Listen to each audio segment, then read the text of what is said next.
ಜಗತ್ತಿಗೆ ಶಾಂತಿ ಸಹಬಾಳ್ವೆಯ ಮಾತನ್ನ ಹೇಳಿದ್ದು ನಾವು, ಸಂದೇಶವನ್ನ ಕೊಟ್ಟಿದ್ದು ನಾವು.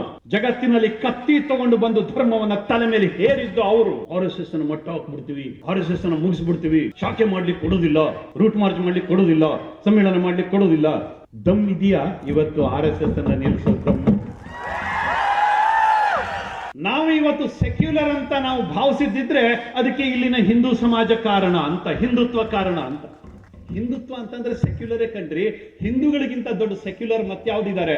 ಕ್ರಿಶ್ಚಿಯನ್ರು ಈ ದೇಶಕ್ಕೆ ಬಂದಾಗ, ಮುಸಲ್ಮಾನರು ಈ ದೇಶಕ್ಕೆ ಬಂದಾಗ ಈ ದೇಶದ ಇವತ್ತಿನ ಕಾನೂನು ಇರಲಿಲ್ಲ. ಸೆಕ್ಯುಲರ್ನ ಒಡೆದ ತುತ್ತೂರಿ ಊದ್ತಕ್ಕಂಥವ್ರು ಯಾರು ಇರಲಿಲ್ಲ. ಅವರಿಗೆ ಮೊಟ್ಟ ಮೊದಲ ಮಸೀದಿಯನ್ನ ಕಟ್ಸ್ಕೊಟ್ಟಿದ್ಯಾರು? ಮೊಟ್ಟ ಮೊದಲ ಚರ್ಚನ್ನ ಕಟ್ಸ್ಕೊಟ್ಟಿದ್ಯಾರು? ಸೆಕ್ಯುಲರ್ ಬಗ್ಗೆ ಹಿಂದೂಗಳಿಗೆ ಹೇಳ್ತೀರಿ ನೀವು ಕಥೆಯನ್ನ. ಅವತ್ತು ನಿಮ್ಮ ಕಾನೂನಿನ ಪುಸ್ತಕ ಇರಲಿಲ್ಲ ಕಣ್ರಿ. ಅವತ್ತು ಯಾರು ಕೂಡ ಸೆಕ್ಯುಲರ್ ನಮ್ಮನ್ನ ಪಾಠ ಮಾಡುವಂಥವ್ರು ಯಾರು ಇರಲಿಲ್ಲ. ಆದ್ರೆ ಅವರನ್ನ ಕರೆದು ನಾವು ಇಲ್ಲಿ ಮಸೀದಿಯನ್ನ ಕಟ್ಕೊಟ್ವಿ, ಚರ್ಚನ್ನ ಕಟ್ಕೊಟ್ವಿ. ಇದು ಹಿಂದುತ್ವ, ಇದು ಜಾತ್ಯತೀತತೆ. ನಮಗೆ ಬೇರೆ ಪಾಠ ಮಾಡಬೇಕಾದಂತಹ ಅಗತ್ಯ ಇಲ್ಲ. ನಾವು ಒಂದಾಗಿ ಬದುಕಬೇಕು ಅಂತಕ್ಕಂಥ ಪಾಠ ನಮಗೆ ಬೇಕಾಗಿಲ್ಲ. ನಾವು ಒಂದಾಗಿ ಇರ್ಲಿಕ್ಕೆ ಇಷ್ಟಪಡ್ತಾ ಇದ್ವಿ. ಆದ್ರೆ ಅವರು ಒಂದಾಗಿ ನಮ್ಮ ಜೊತೆ ಇರ್ಲಿಕ್ಕೆ ಇಷ್ಟಪಡ್ತಾರ? ಮುಂದಿದ್ದು ಇದೇ ರೀತಿಯ ಸಣ್ಣ ಸಣ್ಣ ಯೋಚನೆಗಳೇ. ಮುಸಲ್ಮಾನರು ನಮ್ಮನ್ನು ಏನು ಮಾಡ್ಲಿಕ್ಕೆ ಆಗಿರ್ಲಿಲ್ಲ, ಕ್ರಿಶ್ಚಿಯನ್ರು ಕೂಡ ನಮ್ಮನ್ನು ಏನು ಮಾಡ್ಲಿಕ್ಕೆ ಆಗಿರ್ಲಿಲ್ಲ. ಆದ್ರೆ ಜಯಚಂದನೇ ನಮ್ಮ ಸಮಾಜವನ್ನು ಒಡೆದದ್ದು. ಜಯಚಂದ್ ಸೋಲ್ಸ್ದ, ಮುಸಲ್ಮಾನರು ನಮ್ಮನ್ನು ಸೋಲ್ಸಿಲ್ಲ. ನಮಗೆ ಕನ್ನ ಹೊಡೆದಿರ್ತಕ್ಕಂಥವ್ರು ನಮ್ಮವರೇ. ಎಲ್ಲಿ ಹಿಂದೂ ಗಟ್ಟಿಯಾಗಿದಾನೋ ಅಲ್ಲಿ ಜಾತ್ಯತೀತತೆ ಇರುತ್ತೆ. ಎಲ್ಲಿ ಹಿಂದೂ ದುರ್ಬಲ ಆಗ್ತಾನೋ ಜಾತ್ಯತೀತತೆ ಹೆಸರಿಗೆ ಮಾತ್ರ. ಕಾಶ್ಮೀರದ ಕಣಿವೆಯಲ್ಲಿ ಜಾತ್ಯತೀತತೆ ಎಲ್ಲಿದೆ ಕಾಣ್ರಿ? ಅಲ್ಲಿ ಹೋಗ್ರಿ, ನಿಮ್ಮ ಡೊಂಗರ ಬಡಿಲಿ ನೋಡೋಣ. ಕಾಶ್ಮೀರದ ಕಣಿವೆಯಲ್ಲಿ ನಿಮ್ಮ ಜಾತ್ಯತೀತತೆ ತುತ್ತೂರಿಯನ್ನು ಎಷ್ಟು ಮಂದಿ ಕೇಳ್ತಾರೆ ಅಂತ ಗೊತ್ತಾಗತ್ತೆ. ಹಿಂದೂಗಳು ನಾವು ಜೀವಂತವಾಗಿದ್ರೆ ಮಾತ್ರ ಈ ದೇಶದಲ್ಲಿ, ಈ ನೆಲದಲ್ಲಿ ಜಾತ್ಯತೀತತೆ ಇರುತ್ತೆ. ಹಿಂದುತ್ವ ಅಂತಂದ್ರೆ ಜಾತ್ಯತೀತತೆ, ಹಿಂದುತ್ವ ಅಂತಂದ್ರೆ ಸೆಕ್ಯುಲರಿಸಂ. ಇಸ್ಲಾಂ ಅಂತಂದ್ರೆ ಶಾಂತಿಯ ಧರ್ಮ ಅಂತ ಕರೀತಾರೆ. ಶಾಂತಿ ಎಲ್ಲಿದೆ ಅಲ್ಲಿ ಅಂತ? ಯಾವ ಇಸ್ಲಾಮಿಕ್ ದೇಶದಲ್ಲಿ ಶಾಂತಿ ಇದೆ? ಪರಮ ಪೂಜ್ಯರ ಅಡಿದಾವರೆಗಳಲ್ಲಿ ಅನಂತ ಪ್ರಣಾಮಗಳನ್ನು ಸಲ್ಲಿಸಿ, ವೇದಿಕೆಯಲ್ಲಿ ಆಸೀನರಾಗಿರ್ತಕ್ಕಂಥ ಎಲ್ಲ ಗಣ್ಯರೇ, ಕಾರ್ಯಕ್ರಮದ ಮತ್ತು ಈ ಸಮ್ಮೇಳನದ ಅಧ್ಯಕ್ಷರೇ, ಆಗಮಿಸಿರತಕ್ಕಂಥ ಎಲ್ಲ ಬಂಧುಗಳೇ, ಇಲ್ಲಿ ಬಂದು ನಿಂತಾಗ ಸುಮಾರು ಒಂದು 25-30 ವರ್ಷಗಳ ಹಿಂದೆ ನೆನಪಾಗುತ್ತೆ.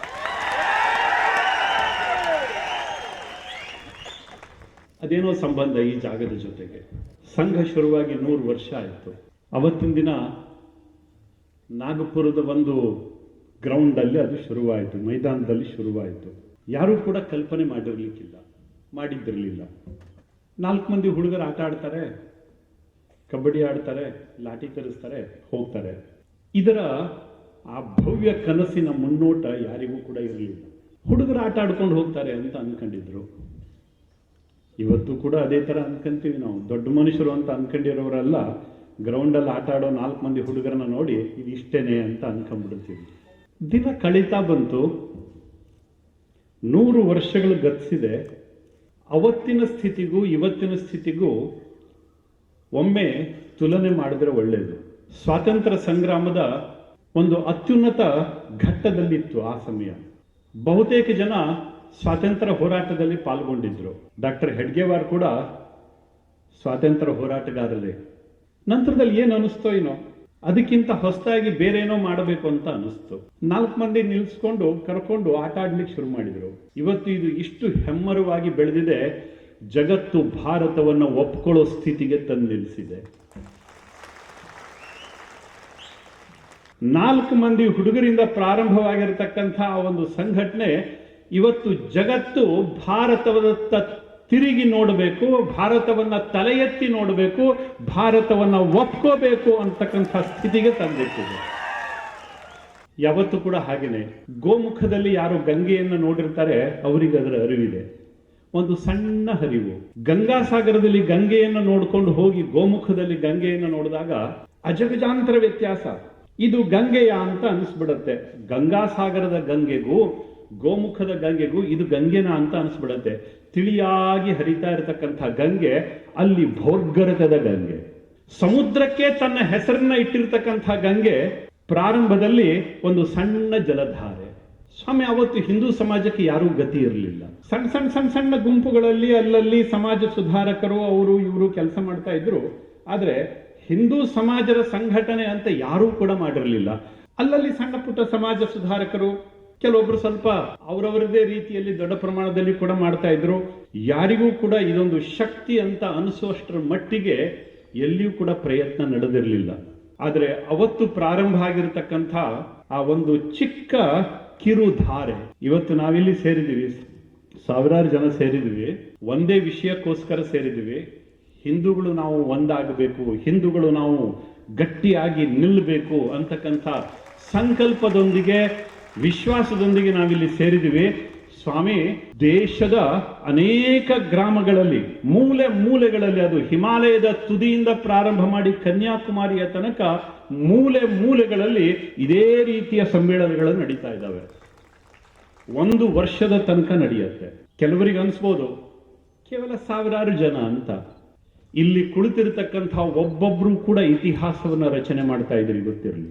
ಜಗತ್ತಿನಲ್ಲಿ ಹಿಂದುತ್ವದ ಕುರಿತಂತೆ, ಒಂದು ವಿಷಯದ ಕುರಿತಂತೆ, ಸಮಾಜದ ಉನ್ನತಿಗೆ ಕುರಿತಂತೆ, ಸಮಾಜದ ಬಗ್ಗೆ ಕಳಕಳಿಯನ್ನ ಇಟ್ಟುಕೊಂಡು ಸೇರಿರ್ತಕ್ಕಂಥ ಒಂದು ಸಮೂಹ ಇಷ್ಟೊಂದು ದೊಡ್ಡ ಸಂಖ್ಯೆಯಲ್ಲಿ ಸೇರುತ್ತೆ ಜಗತ್ತಿನಾದ್ಯಂತ. ಇದೊಂದು ಜಾಗತಿಕ ದಾಖಲೆ. ಆ ದಾಖಲೆಯನ್ನ ಬರೆಯೋದ್ರಲ್ಲಿ ನಿಮ್ಮ ಪಾತ್ರವೂ ಇದೆ, ನಿಮ್ಮ ಸ್ಥಾನವೂ ಇದೆ. ಕೋಟ್ಯಂತರ ಜನ ಈ ತರ ಸಮ್ಮೇಳನಗಳಲ್ಲಿ ಭಾಗವಹಿಸ್ತಾ ಇದ್ದಾರೆ.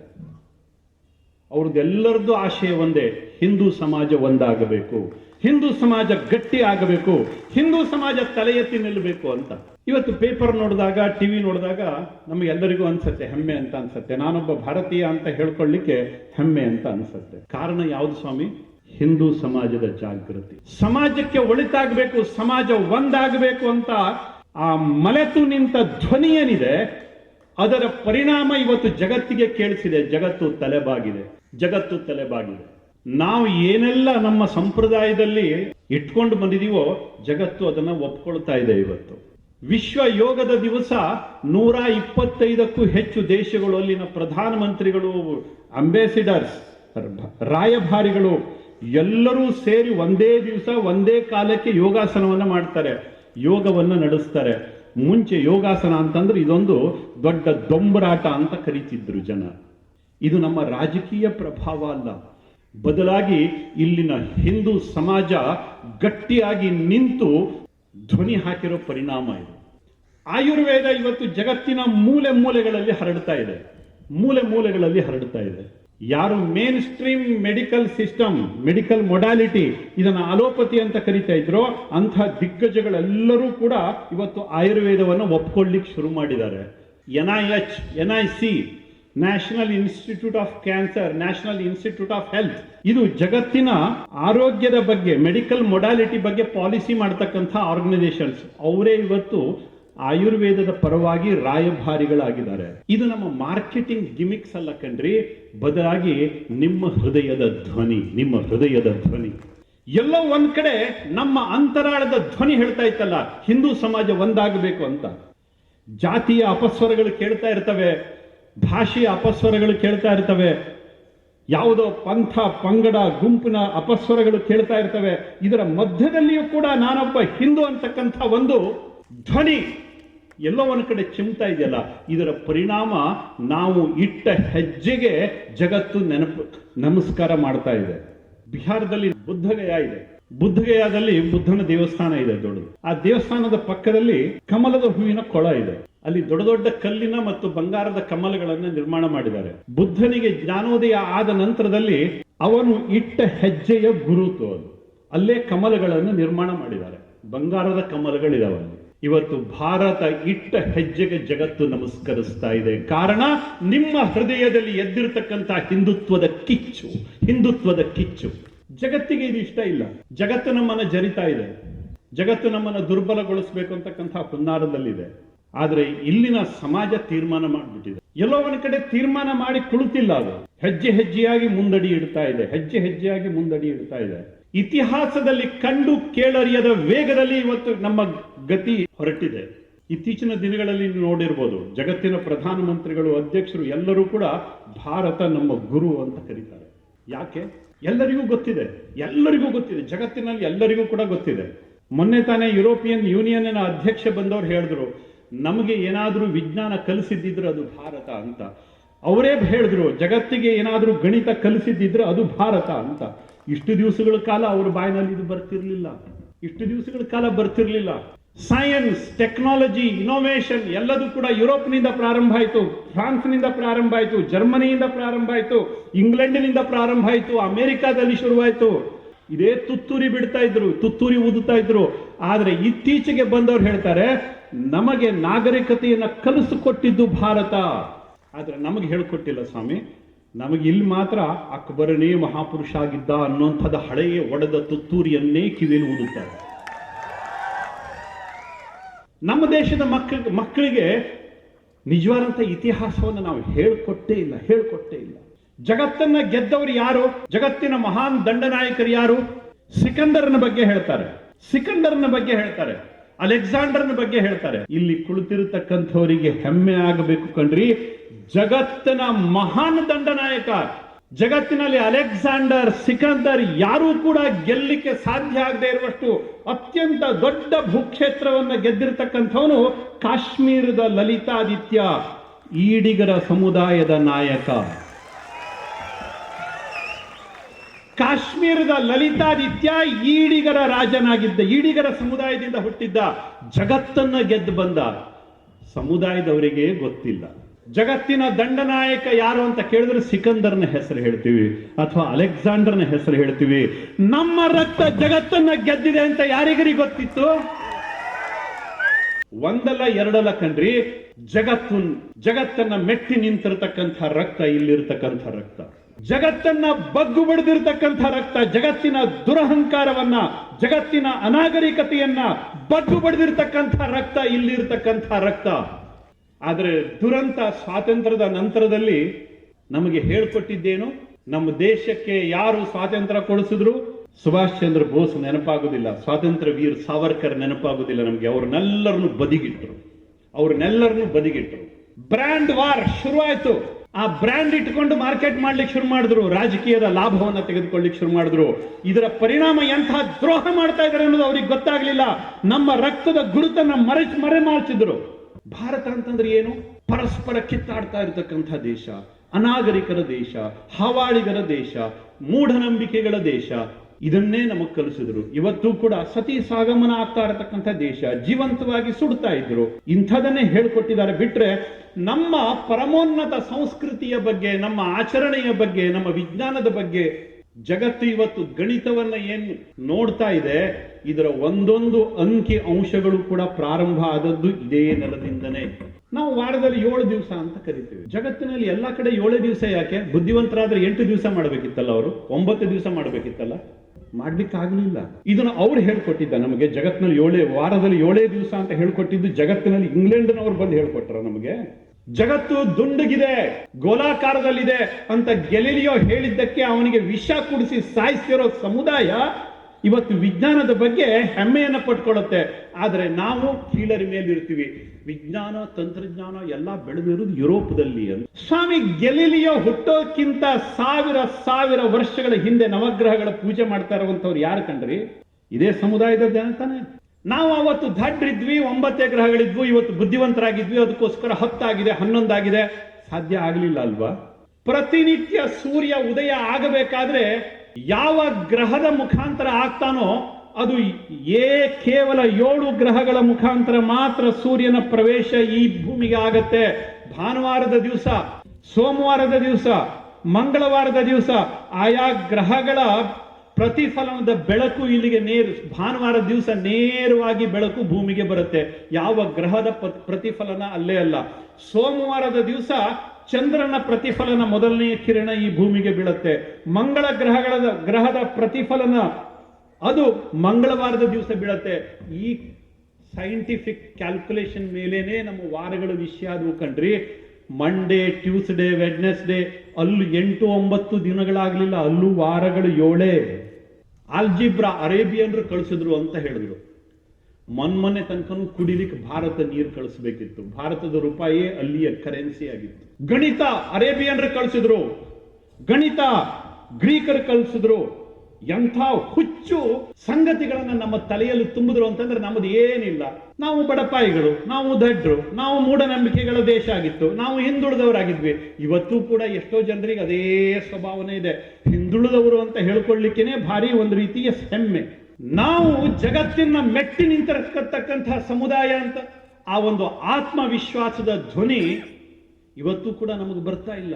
ಕಾರಣ ಕಳೆದ 100 ವರ್ಷಗಳ ಗುಲಾಮಿ ಶಿಕ್ಷಣದ ಪರಿಣಾಮ. ಯುರೋಪಿಯನ್ ವಿದ್ವಾಂಸರು ಬರೀತಾರೆ, ಹೋಗ್ಲಿ ಬಾಕಿ ವಿದ್ವಾಂಸರು ಬಿಡ್ಲಿ, ಆಲ್ಬರ್ಟ್ ಐನ್ಸ್ಟೀನ್ ಹೇಳ್ತಾನೆ E=mc². ಅದನ್ನ ಕೊಟ್ಟಿರ್ತಕ್ಕಂಥ ಆಲ್ಬರ್ಟ್ ಐನ್ಸ್ಟೀನ್ ಹೇಳ್ತಾನೆ, ನಾನೇನಾದ್ರೂ ಗಣಿತದ ಸಂಶೋಧನೆ ಮಾಡಿದ್ದಿದ್ರೆ, ವೈಜ್ಞಾನಿಕ ಸಂಶೋಧನೆ ಮಾಡಿದ್ದಿದ್ರೆ ಅದಕ್ಕೆ ಭಾರತ ಕಾರಣ ಅಂತ ಹೇಳ್ತಾನೆ. ಆದ್ರೆ ಮೈ ಮರವು ಬೇರೆಯವರದನ್ನೇ ಶ್ರೇಷ್ಠ ಅಂತಕ್ಕಂಥ ಹುಚ್ಚು ವ್ಯಾಮೋಹ ಇದರ ಪರಿಣಾಮವಾಗಿ ನಾವು ಸಾಯ್ತಾ ಇದ್ವಿ.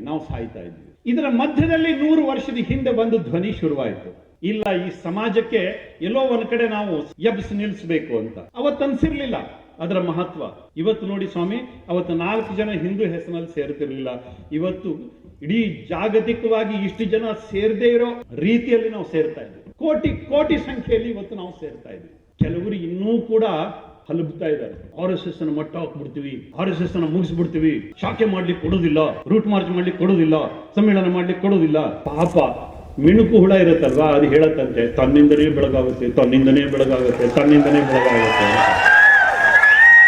ಮನೆಯಲ್ಲಿರೋ ಕೋಳಿ ಹೇಳುತ್ತಂತೆ ತಾನು ಕೂಗಿದ್ರೆ ಮಾತ್ರ ಜಗತ್ತಲ್ಲಿ ಬೆಳಕಾಗತ್ತೆ, ಇಲ್ಲದ್ರೆ ಬೆಳಕೆ ಆಗುದಿಲ್ಲ ಅಂತ. ಇದಕ್ಕಿಂತ ಮತ್ಯಾವುದು ಉಡುಗೊರೆ ಕೊಡ್ಲಿ ಮಹಾನುಭಾವರೇ ನಿಮಗೆ?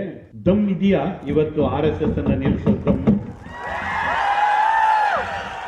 ಜಗತ್ತಿನ ಯಾರಿಗೂ ಕೂಡ ಇವತ್ತು RSS ಅನ್ನ, ಹಿಂದೂ ಸಮಾಜವನ್ನ, ಹಿಂದೂ ಜನಜಾಗೃತಿಯನ್ನ ತಡೆದು ನಿಲ್ಲಿಸ್ತಕ್ಕಂಥ ಧಾರ್ಷ್ಟ್ಯ ಖಂಡಿತವಾಗಿಲ್ಲ. ನಾವಾಗಿ ಎದ್ದು ನಿಂತ್ಕೊಂತಾ ಇದೀವಿ. ನಮ್ಮ ಆತ್ಮವಿಶ್ವಾಸದ ಜೊತೆಗೆ ನಾವು ಎದ್ದು ನಿಂತ್ಕೊಳ್ತಾ ಇದೀವಿ. ಸಂಸ್ಕೃತದಲ್ಲಿ ಒಂದು ಮಾತಿದೆ, ಬಲಾಚ ಪೃಥ್ವಿ. ಎಲ್ಲಿ ಬಲ ಇದೆಯೋ, ಎಲ್ಲಿ ಶಕ್ತಿ ಇದೆಯೋ, ಅಲ್ಲೇನೆ ಜಗತ್ತು ನಮಸ್ಕಾರ ಮಾಡುತ್ತೆ. ಯಜ್ಞಕ್ಕೆ ಬಲಿ ಕೊಡೋದು, ದೇವರಿಗೆ ಬಲಿ ಕೊಡೋದು, ಹುಲಿಯನ್ನ ಕೊಡೋದಿಲ್ಲ, ಆನೆಯನ್ನ ಕೊಡೋದಿಲ್ಲ, ಸಿಂಹವನ್ನ ಕೊಡೋದೇನೇ ಇಲ್ಲ. ಕೊಡೋದು ಯಾವುದು? ಕುರಿಯನ್ನ, ಕೋಳಿಯನ್ನ. ದೇವೋ ದುರ್ಬಲ ಘಾತಕಃ. ದೇವರಿಗೂ ಕೂಡ ದುರ್ಬಲರ ರಕ್ತವೇ ಭಾರಿ ಇಷ್ಟ. ದೇವರು ಯಾವತ್ತು ಆನೆಯನ್ನು ಬಲಿ ಕೊಡಿ ಅಂತ ಕೇಳಿದಾನ? ದೇವರಿಗೂ ಕೂಡ ದುರ್ಬಲರ ರಕ್ತವೇ ಇಷ್ಟ. ನಾವು ದುರ್ಬಲರಾಗಿದ್ರೆ ಎಲ್ಲರಿಗೂ ನಮ್ಮ ಬಲಿ ಬೇಕು. ನಾವು ಪ್ರಬಲರಾಗಿದ್ರೆ, ನಾವು ಶಕ್ತಿಶಾಲಿಗಳಾಗಿದ್ರೆ, ನಾವು ಎದ್ದು ನಿಂತ್ಕೊಂಡು ಗರ್ಜನೆ ಮಾಡಿದ್ರೆ ಎಲ್ಲರೂ ಕೂಡ ನಮ್ಮ ಕಾಲ್ಬುಡದಲ್ಲಿ ಬಂದು ನಿಂತ್ಕೊಂತಾರೆ. ಸ್ವಾಮಿ, ಹಿಂದೂ ಸಮಾಜ ಇವತ್ತು ತಲೆ ಎತ್ತಿ ನಿಂತ್ಕೊಳ್ತಾರೆ. ಯಾರು ಏನೇ ಹೇಳಿ ಇದನ್ನ ನಿಲ್ಲಿಸಲಿಕ್ಕೆ ಇನ್ನು ಸಾಧ್ಯನೇ ಇಲ್ಲ. ಜಗತ್ತಿನಲ್ಲಿ ಆ ಓಘ ಪ್ರಾರಂಭ ಆಗಿದೆ. ತಾನಾಗಿ ಇವತ್ತು ಹಿಂದೂ ಸಮಾಜಕ್ಕೆ ಆ ಒಂದು ಆತ್ಮವಿಶ್ವಾಸ ಬಂದ್ಬಿಟ್ಟಿದೆ. ಆದ್ರೆ ಆ ಒಂದು ಮಹಾನ್ ಸಂಗ್ರಾಮದಲ್ಲಿ ನಮ್ಮ ಒಳಗಿನ ಕೆಲವೊಂದು ಓರೆಕೋರೆಗಳನ್ನು ನಾವು ತಿದ್ದುಕೋಬೇಕು. ಶಕ್ತಿಗೆ ಮತ್ತಷ್ಟು ಪುಷ್ಟಿಯನ್ನ ಕೊಡಬೇಕು. ನಾವು ನಮ್ಮಲ್ಲಿರ್ತಕ್ಕಂತಹ ಜಾತಿ ವ್ಯವಸ್ಥೆ ಯಾವತ್ತೂ ಕೂಡ ನಮ್ಮ ಧರ್ಮಶಾಸ್ತ್ರದಲ್ಲಿ ಜಾತಿಯ ಬಗ್ಗೆ ಉಲ್ಲೇಖವೇ ಆಗಿರಲಿಲ್ಲ. ಯಾರಾದರೂ ಪಂಡಿತರಿದ್ರೆ ನನ್ನ ಎದುರುಗಡೆ ಬರಬೇಕು. ಜಗತ್ತಿನ ಯಾವುದೇ ಗ್ರಂಥಗಳಲ್ಲಿ, ಹಿಂದೂ ಧರ್ಮ ಗ್ರಂಥಗಳಲ್ಲಿ ಜಾತಿಯ ಬಗ್ಗೆ ಉಲ್ಲೇಖವನ್ನೇ ಮಾಡಿಲ್ಲ. ಎಲ್ಲೋ ನದಿ ಹರಿಬೇಕಾದ್ರೆ ಕೆಲವೊಂದ್ಸರೆ ಕೊಳಕು ಅದು ಇದು ಎಲ್ಲ ಸೇರ್ಕೊಂಡ್ಬಿಡುತ್ತೆ. ಆದ್ರೆ ಅದನ್ನು ಕ್ಲೀನ್ ಮಾಡ್ಕೋಬೇಕು. ಇದು ನಮ್ಮ ಧರ್ಮ, ಇದು ನಮ್ಮ ಜವಾಬ್ದಾರಿ. ಮನೆಯಲ್ಲಿ ನೀವು ದೇವರ ಕೋಣೆಯನ್ನು ದಿವಸ ಕ್ಲೀನ್ ಮಾಡ್ತಿರೋ ಇಲ್ಲೋ ಗೊತ್ತಿಲ್ಲ, ಆದ್ರೆ ಬಾತ್ರೂಮ್ ಅನ್ನು ಮಾತ್ರ ದಿವಸನೂ ಕ್ಲೀನ್ ಮಾಡಬೇಕು. ದೇವರ ಕೋಣೆಯನ್ನು ದಿವಸ ಕ್ಲೀನ್ ಮಾಡದಿದ್ರೆ ನಿಮ್ಮ ಮನೆಗೆ ಏನು ತೊಂದರೆ ಆಗುದಿಲ್ಲ. ಆದ್ರೆ ಬಾತ್ರೂಮ್ ಅನ್ನು ಕ್ಲೀನ್ ಮಾಡದಿದ್ರೆ ನಿಮಗೆ ಮನೆಯಲ್ಲಿ ಕೂತ್ಕೊಳ್ಳಿಕ್ಕೆ ಆಗುದಿಲ್ಲ. ಈ ಸಮಾಜವೇ ಹೀಗೆ. ನೀವು ಎಷ್ಟೇ ಒಳ್ಳೆಯದನ್ನು ಮಾಡ್ತಾ ಹೋಗಿ, ಮಧ್ಯದಲ್ಲಿ ಕೆಲವು ಮಂದಿ ಇರ್ತಾರೆ, ಕಟ್ ರೂಟ್ ಹುಡುಕ್ತಾ ಇರ್ತಾರೆ. ಅಲ್ಲಿ ಓರೆಕೋರೆಗಳನ್ನೇ, ಸಂಧಿಗೊಂದಲದ ದಾರಿಯನ್ನೇ ಹುಡುಕ್ತಾ ಇರ್ತಾರೆ. ಸ್ವಾಭಾವಿಕವಾಗಿ ಮನುಷ್ಯನ ಮನಸ್ಸು ವಿಕಾರಗಳತ್ತನೇ ತಿರುಗತ್ತೆ. ಹೆದ್ದಾರಿಯಲ್ಲಿ ಹೋಗಬೇಕು ಅಂತ ಎಷ್ಟೋ ಸರಿ ಅನ್ಸೋದನೇ ಇಲ್ಲ. ಮತ್ತೊಂದು ಸಣ್ಣ ಕಟ್ ರೂಟ್ ಇದ್ರೆ ಅದನ್ನೇ ತಗೊಂಡು ಹೋಗೋಣ ಅಂತ ಅನ್ಸುತ್ತೆ. ಇದು ಮನುಷ್ಯನ ಸ್ವಭಾವ. ಹೆದ್ದಾರಿ ಇಲ್ಲ ಅಂತಲ್ಲ, ಹೆದ್ದಾರಿ ಇದೆ, ಆದ್ರೆ ಹೆದ್ದಾರಿಯಲ್ಲಿ ಹೋಗ್ಬೇಕು ಅಂತ ಅನ್ಸುದಿಲ್ಲ. ಯಾಕೆ? ಸ್ವಲ್ಪ ಸುತ್ತಾಗತ್ತೆ, ಅದಕ್ಕೋಸ್ಕರ ಇಲ್ಲೇ ಹೋಗ್ಬೇಡ. ಇಂತಹ ಸಣ್ಣ ಪುಟ್ಟ ಓರೆಕೋರೆಗಳನ್ನ ನಾವು ತಿದ್ದುಕೊಳ್ಳೇಬೇಕು. ಎಷ್ಟೋ ಸರಿ ನೋಡ್ತೀವಿ ನಾವು, ಜಾತಿಯ ಸಮಾವೇಶ ನಡೆಯುತ್ತೆ. ಎಲ್ಲ ಜಾತಿಗಳಲ್ಲೂ ಇತ್ತೀಚೆಗೆ ಅದೊಂದು ಫ್ಯಾಷನ್ ಆಗ್ಬಿಟ್ಟಿದೆ. ಕ್ರಿಕೆಟ್ ಮ್ಯಾಚ್ ನಡೆಯುತ್ತೆ, ವಾಲಿಬಾಲ್ ಮ್ಯಾಚ್ ನಡೆಯುತ್ತೆ, ಎಲ್ಲ ನಡೆಯುತ್ತೆ. ಸ್ವಾಮಿ, ನನ್ನನ್ನು ನೀವು ತಪ್ಪು ಅಂತ ಹೇಳಿ ತೊಂದರೆ ಇಲ್ಲ, ನನಗೆ ಬೇಸರವೇ ಇಲ್ಲ. ನಮ್ಮ ಸಮಾಜದ ಸಮಾವೇಶಗಳಲ್ಲಿ ಬೇರೆ ಸಮಾಜದ ಪ್ರತಿಭೆಗಳನ್ನು ಕರೆದು ಗೌರವ ಕೊಡ್ತೀವ, ಆಗ ಈ ಸಮಾಜಕ್ಕೂ ಧನ್ಯತೆ. ನಮ್ಮ ಸಮಾಜದವ್ರನ್ನ ಬೇರೆ ಸಮಾಜದವ್ರು ಕರೆದ್ರು, ಆ ಸಮಾಜದವ್ರು ಮತ್ತೊಂದು ಸಮಾಜದವ್ರನ್ನ ಕರೆದ್ರು. ಅದೊಂದು ನಿತ್ಯೋತ್ಸವ ಆಗತ್ತೆ ಕಣ್ರಿ, ನಿತ್ಯೋತ್ಸವ ಆಗತ್ತೆ. ನನ್ನ ಮನೆ ಜನರನ್ನ ನಾನೇ ಕರೆದು ಸನ್ಮಾನ ಮಾಡೋದು ಶ್ರೇಷ್ಠವೋ ಅಥವಾ ಬೇರೆಯವರನ್ನ ಕರೆದು ಸನ್ಮಾನ ಮಾಡೋದು ಶ್ರೇಷ್ಠವೋ? ನನ್ನ ಮನೆಯಲ್ಲಿ ನಾನೇ 4 ಜನ ಸೇರ್ಕೊಂಡು ಹಬ್ಬ ಮಾಡೋದು ಒಳ್ಳೇದು ಅಥವಾ ಊರಿನ ಜನ ಎಲ್ಲ ಸೇರ್ಕೊಂಡು ಹಬ್ಬ ಮಾಡೋದು ಒಳ್ಳೇದು? ಯಾವುದರಲ್ಲಿ ತೃಪ್ತಿ ಇದೆ? ಹೌದು, ಎಲ್ಲರಿಗೂ ಬೇಕು, ಜಾತಿ ಇರ್ಲಿ, ಅವ್ರವ್ರ ಪಾಡಿಗೆ ಅದರಲ್ಲಿ ಇರ್ಲಿ. ಆದ್ರೆ ಸಮಾಜದ ಅಭಿವ್ಯಕ್ತತೆಯ ಸಮಯ ಬಂದಾಗ ನಾವೆಲ್ಲರೂ ಒಟ್ಟಾಗಿ ಒಂದಾಗಿ ನಿಲ್ಬೇಕು ಅಂತಕ್ಕಂಥ ಸಂಕಲ್ಪ ಮಾಡಬೇಕಾದಂಥವ್ರು ಯಾರು? ಇದು ಯೋಚನೆಗೆ ಬಿಟ್ಟಿರ್ತಕ್ಕಂಥ ವಿಚಾರ. ಈ ತರ ವೇದಿಕೆಗಳಲ್ಲಿ ಹೌದು ಹೌದು ಅಂತ ತಲೆಯಲ್ಲಿ ಗಾಡಿಸ್ಬಿಡ್ತೀವಿ, ಆದ್ರೆ ಅಲ್ಲಿ ಹೋದ ತಕ್ಷಣವೇ ಜಾತಿಯ ಹುಳ ತಲೆಯಲ್ಲಿ ತಿಂತಾನೆ ಇರುತ್ತೆ. ಬಹುತೇಕ ಅದಕ್ಕಿಂತಲೂ ವಿಷದ ಚಿಂತನೆ ಮತ್ತೊಂದು ಯಾವುದು ಇರಲಿಕ್ಕಿಲ್ಲ, ಅದಕ್ಕಿಂತಲೂ ದೊಡ್ಡ ಅಪಾಯ ಮಾತ್ರ ಯಾವುದು ಕೂಡ ಇರಲಿಕ್ಕಿಲ್ಲ. ನಮ್ಮನ್ನ ಕೊಂದಿದ್ದು ಇದೇ ರೀತಿಯ ಸಣ್ಣ ಸಣ್ಣ ಯೋಚನೆಗಳೇ. ಮುಸಲ್ಮಾನರು ನಮ್ಮನ್ನು ಏನು ಮಾಡ್ಲಿಕ್ಕಾಗಿರ್ಲಿಲ್ಲ, ಕ್ರಿಶ್ಚಿಯನ್ರು ಕೂಡ ನಮ್ಮನ್ನು ಏನು ಮಾಡ್ಲಿಕ್ಕಾಗಿರ್ಲಿಲ್ಲ. ಆದ್ರೆ ಜಯಚಂದನೇ ನಮ್ಮ ಸಮಾಜವನ್ನು ಒಡೆದದ್ದು, ಮಲ್ಲಪ್ಪ ಶೆಟ್ಟಿಯೇ ಕಿತ್ತೂರು ಚೆನ್ನಮ್ಮನನ್ನು ಸೋಲಿಸಿದ್ದು. ಠಾಕರೆ ಬ್ರಿಟಿಷರು ಕಿತ್ತೂರು ರಾಣಿ ಚೆನ್ನಮ್ಮನನ್ನು ಸೋಲಿಸಿಲ್ಲ, ಮಲ್ಲಪ್ಪ ಶೆಟ್ಟಿ ಸೋಲಿಸಿದ. ಜಯಚಂದ್ ಸೋಲಿಸಿದ, ಮುಸಲ್ಮಾನರು ನಮ್ಮನ್ನು ಸೋಲಿಸಿಲ್ಲ. ನಮಗೆ ಕನ್ನ ಹೊಡೆದಿರ್ತಕ್ಕಂಥವ್ರು ನಮ್ಮವರೇ. ಖಂಡಿತವಾಗಿ ಆ ಜಯಚಂದನ ಪರಂಪರೆ ನಮ್ದಾಗಬಾರದು. ರಾಣಾ ಪ್ರತಾಪನ ಪರಂಪರೆ ಆಗಬೇಕು, ಶಿವಾಜಿಯ ಪರಂಪರೆ ಆಗಬೇಕು, ಲಲಿತಾದಿತ್ಯನ ಪರಂಪರೆ ಆಗಬೇಕು, ಛತ್ರಸಾಲನ ಪರಂಪರೆ ಆಗಬೇಕು, ವಿಜಯನಗರದ ಸಾಮ್ರಾಜ್ಯದ ಪರಂಪರೆ ನಮ್ಮದಾಗಬೇಕು. ನಮ್ಮ ಓರೆಕೋರೆಗಳನ್ನ ತಿದ್ದುಕೊಂಡು ನಾವು ಬಲಶಾಲಿಯಾಗಿ ಎದ್ದು ನಿಂತರೆ, ಇತಿಹಾಸದ ಪುಟಗಳಲ್ಲಿ ನಮ್ಮತನವನ್ನ ಶೋಧನೆ ಮಾಡತಕ್ಕಂಥ ಶೋಧಕ ಮನೋವೃತ್ತಿ ನಮಗೆ ಬೆಳೆದ್ರೆ ಬಹುತೇಕ ಇಲ್ಲಿ ಭಾರತವನ್ನ ತಡೆದು ನಿಲ್ಲಿಸಲಿಕ್ಕೆ ಮತ್ತೆ ಯಾರತ್ತೂ ಸಾಧ್ಯ ಇಲ್ಲ. ಆಫ್ರಿಕಾದ ಒಬ್ಬ ಅಧ್ಯಕ್ಷ ಹೇಳ್ತಾನೆ ಇತ್ತೀಚೆಗೆ, ಭಾರತ ಬಲಶಾಲಿ ಆದ್ರೆ ಜಗತ್ತು ಬಲಶಾಲಿ ಆಗತ್ತೆ ಅಂತ. ಭಾರತವನ್ನ ಒಪ್ಕೊಂಡ್ರೆ ಕೇವಲ ಭಾರತ ಮಾತ್ರ ಬೆಳೆಯೋದಿಲ್ಲ, ಬದಲಾಗಿ ಜಗತ್ತನ್ನ ಬೆಳೆಸತ್ತೆ. ಇದನ್ನ ಬೇರೆಯವರು ಹೇಳ್ತಾ ಇದ್ದಾರೆ, ನಾವಲ್ಲ. ಏನೋ ಬೇರೆ ಬೇರೆ ಕಾರಣಗಳಿಂದ ಜಗತ್ತು ಅಮೆರಿಕಾದ ಕಡೆ ವಾಲ್ಬಿಟ್ಟಿತ್ತು, ಅಥವಾ ಮತ್ಯಾವುದೋ ಕೆಲವೊಂದು ಕಾರಣಗಳಿಂದ. ಯಾಕೆ? ಒಂದು ಸರಿಯಾದಂತಹ ಆರೋಗ್ಯಕರವಾಗಿರತಕ್ಕಂಥ ಧನಾತ್ಮಕವಾಗಿರ್ತಕ್ಕಂಥ ಕೇಂದ್ರ ಅವರಿಗೆ ಇರಲೇ ಇಲ್ಲ. ಅನ್ಯಾಯ ಮಾಡ್ತಾ ಇದ್ರು ಕೂಡ ಅವರನ್ನೇ ಒಪ್ಕೊಂಡಿದ್ರು, ಅವರನ್ನ ತುಳಿಸ್ಕೊಂಡಿದ್ರು. ಇವತ್ತು ಭಾರತ ಎದ್ದು ನಿಲ್ತಾ ಇದೆ, ಅದಕ್ಕೆ ಒಬ್ಬೊಬ್ಬರೇ ಇವತ್ತು ನಮ್ಮ ಜೊತೆಗೆ ಬರ್ತಾ ಇದ್ದಾರೆ. ಅವ್ರು ಹೇಳ್ತಾ ಇದ್ದಾರೆ, ಭಾರತ ಬಲಶಾಲಿ ಆದ್ರೆ ಜಗತ್ತಿಗೆ ಅಪಾಯ ಇಲ್ಲ, ಜಗತ್ತಿಗೆ ಸುಖ ನೆಮ್ಮದಿ ಶಾಂತಿ ಸಿಗಬೇಕು ಅಂತಂದ್ರೆ ಭಾರತದಿಂದ ಮಾತ್ರ ಅಂತ. ಇತ್ತೀಚೆಗೆ ಟಿವಿಯಲ್ಲಿ ಒಂದು ಡಿಬೇಟ್ ನಡೀತು, ನೀವು ನೋಡಿರ್ಬೋದು. ಕಪಿಲ್ ಸಿಬಲ್ ಮತ್ತು ಶಶಿ ತರೂರ್, ಬಿಜೆಪಿ ಅವರು ಇಲ್ಲ ಇದರಲ್ಲಿ. ಶಶಿ ತರೂರ್ ಮತ್ತು ಕಪಿಲ್ ಸಿಬಲ್ ಇಬ್ರು ಕೂಡ ಡಿಬೇಟ್ ಮಾಡ್ತಾ ಇದ್ರು. ಮಾತಾಡ್ತಾ ಸೆಕ್ಯುಲರಿಸಂ ಬಗ್ಗೆ ಕಪಿಲ್ ಸಿಬಲ್ ಪ್ರಶ್ನೆ ಕೇಳಿದ್ರು ಶಶಿ ತರೂರ್ ಹತ್ರ. ತುಂಬಾ ಸುಂದರವಾಗಿ ಉತ್ತರವನ್ನು ಕೊಟ್ಟರು ಶಶಿ ತರೂರ್. ನಾವು ಇವತ್ತು ಸೆಕ್ಯುಲರ್ ಅಂತ ನಾವು ಭಾವಿಸಿದ್ರೆ ಅದಕ್ಕೆ ಇಲ್ಲಿನ ಹಿಂದೂ ಸಮಾಜ ಕಾರಣ ಅಂತ, ಹಿಂದುತ್ವ ಕಾರಣ ಅಂತ. ಹಿಂದುತ್ವ ಅಂತಂದ್ರೆ ಸೆಕ್ಯುಲರೇ ಕಣ್ರಿ. ಹಿಂದೂಗಳಿಗಿಂತ ದೊಡ್ಡ ಸೆಕ್ಯುಲರ್ ಮತ್ಯಾವ್ದಿದ್ದಾರೆ? ಕ್ರಿಶ್ಚಿಯನ್ರು ಈ ದೇಶಕ್ಕೆ ಬಂದಾಗ, ಮುಸಲ್ಮಾನರು ಈ ದೇಶಕ್ಕೆ ಬಂದಾಗ ಈ ದೇಶದ ಇವತ್ತಿನ ಕಾನೂನು ಇರಲಿಲ್ಲ. ಸೆಕ್ಯುಲರ್ನ ಒಡೆದ ತುತ್ತೂರಿ ಊದ್ತಕ್ಕಂಥವ್ರು ಯಾರು ಇರಲಿಲ್ಲ. ಅವರಿಗೆ ಮೊಟ್ಟ ಮೊದಲ ಮಸೀದಿಯನ್ನ ಕಟ್ಸ್ಕೊಟ್ಟಿದ್ಯಾರು? ಮೊಟ್ಟ ಮೊದಲ ಚರ್ಚನ್ನ ಕಟ್ಸ್ಕೊಟ್ಟಿದ್ಯಾರು? ಸೆಕ್ಯುಲರ್ ಬಗ್ಗೆ ಹಿಂದೂಗಳಿಗೆ ಹೇಳ್ತೀರಿ ನೀವು ಕಥೆಯನ್ನ? ಅವತ್ತು ನಿಮ್ಮ ಕಾನೂನಿನ ಪುಸ್ತಕ ಇರಲಿಲ್ಲ ಕಣ್ರಿ. ಅವತ್ತು ಯಾರು ಕೂಡ ಸೆಕ್ಯುಲರಿಸಮ್ ಪಾಠ ಮಾಡುವಂಥವ್ರು ಯಾರು ಇರಲಿಲ್ಲ. ಆದ್ರೆ ಅವರನ್ನ ಕರೆದು ನಾವು ಇಲ್ಲಿ ಮಸೀದಿಯನ್ನ ಕಟ್ಕೊಟ್ವಿ, ಚರ್ಚನ್ನ ಕಟ್ಕೊಟ್ವಿ. ಇದು ಹಿಂದುತ್ವ, ಇದು ಜಾತ್ಯಾತೀತತೆ. ಎಲ್ಲಿ ಹಿಂದೂ ಗಟ್ಟಿಯಾಗಿದಾನೋ ಅಲ್ಲಿ ಜಾತ್ಯಾತೀತತೆ ಇರುತ್ತೆ. ಎಲ್ಲಿ ಹಿಂದೂ ದುರ್ಬಲ ಆಗ್ತಾನೋ ಜಾತ್ಯಾತೀತತೆ ಹೆಸರಿಗೆ ಮಾತ್ರ. ಕಾಶ್ಮೀರದ ಕಣಿವೆಯಲ್ಲಿ ಜಾತ್ಯಾತೀತತೆ ಎಲ್ಲಿದೆ ಕಾಣ್ರಿ? ಅಲ್ಲಿ ಹೋಗ್ರಿ, ನಿಮ್ಮ ಡೊಂಗರ ಬಡಿಲಿ ನೋಡೋಣ. ಕಾಶ್ಮೀರದ ಕಣಿವೆಯಲ್ಲಿ ಇಲ್ಲಿ ಬಂದ್ಕೊಂಡು ಹಿಂದೂಗಳು ಜಾಸ್ತಿ ಇರುವಂತಹ ಜಾಗದಲ್ಲಿ ನಮ್ಮ ಸಮಾಜವನ್ನು ಒಡಿಲಿಕ್ಕೋಸ್ಕರ, ನಮ್ಮ ಸಮಾಜದ ಜನರ ತಲೆಯಲ್ಲಿ ಬೇಡದ ವಿಚಾರಗಳನ್ನ ತುರುಕಲಿಕ್ಕೋಸ್ಕರ ಸೆಕ್ಯುಲರಿಸಮ್ ತುತ್ತೂರಿ ಓದ್ತೀರಿ. ಅಲ್ಲಿ ಹೋಗ್ರಿ ಹೇಳ್ರಿ, ಪಾಕಿಸ್ತಾನಕ್ಕೆ ಹೋಗ್ರಿ ಹೇಳ್ರಿ, ಡೆಲಿಗೇಷನ್ ತಗೊಂಡು ಹೋಗ್ರಿ, ಸೆಕ್ಯುಲರಿಸಮ್ ಡೆಲಿಗೇಷನ್ ತಗೊಂಡು ಹೋಗ್ರಿ, ಅಲ್ಲಿ ಹೇಳ್ರಿ. ಬಾಂಗ್ಲಾದೇಶದಲ್ಲಿ ಮೊನ್ನೆ ಹಿಂದೂಗಳನ್ನ ಜೀವಂತವಾಗಿ ಬೇಯಿಸಿಕೊಂಡ್ರಲ್ಲ, ಅಲ್ಲಿ ಹೋಗ್ರಿ ಹೇಳ್ರಿ ನೋಡೋಣ. ನಿಮ್ಮ ಜಾತ್ಯಾತೀತತೆ ತುತ್ತೂರಿಯನ್ನು ಎಷ್ಟು ಮಂದಿ ಕೇಳ್ತಾರೆ ಅಂತ ಗೊತ್ತಾಗತ್ತೆ. ಹಿಂದೂಗಳು ನಾವು ಜೀವಂತವಾಗಿದ್ರೆ ಮಾತ್ರ ಈ ದೇಶದಲ್ಲಿ, ಈ ನೆಲದಲ್ಲಿ ಜಾತ್ಯಾತೀತತೆ ಇರುತ್ತೆ. ಹಿಂದುತ್ವ ಅಂತಂದ್ರೆ ಜಾತ್ಯಾತೀತತೆ, ಹಿಂದುತ್ವ ಅಂತಂದ್ರೆ ಸೆಕ್ಯುಲರಿಸಂ. ನಮಗೆ ಬೇರೆ ಪಾಠ ಮಾಡಬೇಕಾದಂತಹ ಅಗತ್ಯ ಇಲ್ಲ. ನಾವು ಒಂದಾಗಿ ಬದುಕಬೇಕು ಅಂತಕ್ಕಂಥ ಪಾಠ ನಮಗೆ ಬೇಕಾಗಿಲ್ಲ. ನಾವು ಒಂದಾಗಿ ಇರ್ಲಿಕ್ಕೆ ಇಷ್ಟಪಡ್ತಾ ಇದೀವಿ. ಆದ್ರೆ ಅವರು ಒಂದಾಗಿ ನಮ್ಮ ಜೊತೆ ಇರ್ಲಿಕ್ಕೆ ಇಷ್ಟಪಡ್ತಾರ? ಜಗತ್ತಿಗೆ ಶಾಂತಿ ಸಹಬಾಳ್ವೆಯ ಮಾತನ್ನ ಹೇಳಿದ್ದು ನಾವು, ಸಂದೇಶವನ್ನ ಕೊಟ್ಟಿದ್ದು ನಾವು. ಜಗತ್ತಿನಲ್ಲಿ ಕತ್ತಿ ತಗೊಂಡು ಬಂದು ಧರ್ಮವನ್ನ ತಲೆ ಮೇಲೆ ಹೇರಿದ್ದು ಅವರು. ಮೊನ್ನೆ ನಮ್ಮ ದೇಶದ ಸರಸಂಘ ಚಾಲಕರು ತುಂಬಾ ಚೆನ್ನಾಗಿ ಹೇಳಿದ್ರು, ಇಸ್ಲಾಂ ಅಂತ ಅಂದ್ರೆ ಶಾಂತಿಯ ಧರ್ಮ ಅಂತ ಕರೀತಾರೆ. ಶಾಂತಿ ಎಲ್ಲಿದೆ ಅಲ್ಲಿ ಅಂತ. ಯಾವ ಇಸ್ಲಾಮಿಕ್ ದೇಶದಲ್ಲಿ ಶಾಂತಿ ಇದೆ? ಜನರನ್ನ ಮರಳು ಮಾಡ್ತಕ್ಕಂಥ ಪ್ರಯತ್ನ ಕಣ್ರಿ ಇವಲ್ಲ, ಜಗತ್ತನ್ನ ಮರಳು ಮಾಡ್ತಕ್ಕಂಥ ಪ್ರಯತ್ನ. ಅಮೆರಿಕ ಇವತ್ತು ಉದ್ಧಾರ ಆಗಿದ್ದಿದ್ರೆ, ಅಮೆರಿಕ ಇವತ್ತೇನಾದ್ರು ಸಶಕ್ತ ಆಗಿದ್ದಿದ್ರೆ ಅದು ಹಿಂದೂಗಳ ಕೊಡುಗೆ, ಭಾರತೀಯರ ಕೊಡುಗೆ. ಇವತ್ತು ಅನಿಸ್ತಾ ಇದೆ, ರಷ್ಯಾಕ್ಕೂ ಅನಿಸ್ತಾ ಇದೆ, ಯುರೋಪಿಗೂ ಅನಿಸ್ತಾ ಇದೆ, ಕರೆದು ಇವತ್ತು ಹಾಸಿಗೆಯನ್ನು ಹಾಕ್ತಾ ಇದ್ದಾರೆ. ಬನ್ನಿ, ರೆಡ್ ಕಾರ್ಪೆಟ್ ಹಾಕಿ ಕರೀತಾ ಇದ್ದಾರೆ, ಭಾರತೀಯರೇ ಬನ್ನಿ ಅಂತ, ಭಾರತೀಯರೇ ಬನ್ನಿ ಅಂತ. ಎಲ್ಲರಿಗೂ ಗೊತ್ತಾಗಿದೆ, ಎಲ್ಲೆಲ್ಲಿ ಭಾರತೀಯರು ಹೋಗ್ತಾರೋ ಅಲ್ಲಿ ಆ ದೇಶ ಉದ್ಧಾರ ಆಗಿದೆ ಅಂತ ಗೊತ್ತಾಗಿದೆ. ಯಾರು ಕೂಡ ಬೇರೆಯವರೆಲ್ಲ ಕಣ್ರಿ, ಅಲ್ಲೆಲ್ಲ ಹೋಗಿ ಆ ದೇಶವನ್ನ ಕಟ್ಟಿರ್ತಕ್ಕಂಥವ್ರು ಹಿಂದೂಗಳೇ. ನಮ್ಮ ಹಿಂದೂ ಡಾಕ್ಟರ್ಗಳು ಹೋದ್ರು, ಹಿಂದೂ ಟೆಕ್ನಿಷಿಯನ್ಸ್ ಹೋದ್ರು, ನಮ್ಮ ಹಿಂದೂ ಅಕಾಡೆಮಿಷಿಯನ್ಸ್ ಹೋದ್ರು, ಅವರೇನೇ ಆ ದೇಶವನ್ನ ಕಟ್ಟಿದ್ರು. ಅಲ್ಲಿ ಹೋಗಿ ಆ ದೇಶಕ್ಕೆ ಮುರ್ದಾಬಾದ್ ಅಂತ ಹೇಳಿಲ್ಲ, ಆ ದೇಶವನ್ನ ಕಟ್ಟಿದ್ರು. ಅವರು ವಾಸಿಸ್ತಾ ಇರತಕ್ಕಂತಹ ನೆಲವನ್ನೇ ತಾಯಿ ಅಂತ ಗೌರವ ಕೊಟ್ರು. ಯಾಕೆ? ನಾವು ಭಾರತ ಮಾತ್ರ ನನ್ನ ತಾಯಿ ಅಂತ ನಾವು ಹೇಳ್ಕೊಟ್ಟಿಲ್ಲ. ಮಾತಾ ಭೂಮಿ ಪುತ್ರೋಹಂ ಪೃಥಿವ್ಯಾಹ. ಈ ಮಣ್ಣು ನನ್ನ ತಾಯಿ, ನಾನು ಈ ತಾಯಿಯ ಮಗು, ಆ ಮಹಾತಾಯಿಯ ಮಗು ನಾನು. ಈ ಮಣ್ಣಿನ ಬಗ್ಗೆ ನಾವು ಹೇಳಿದ್ವಿ.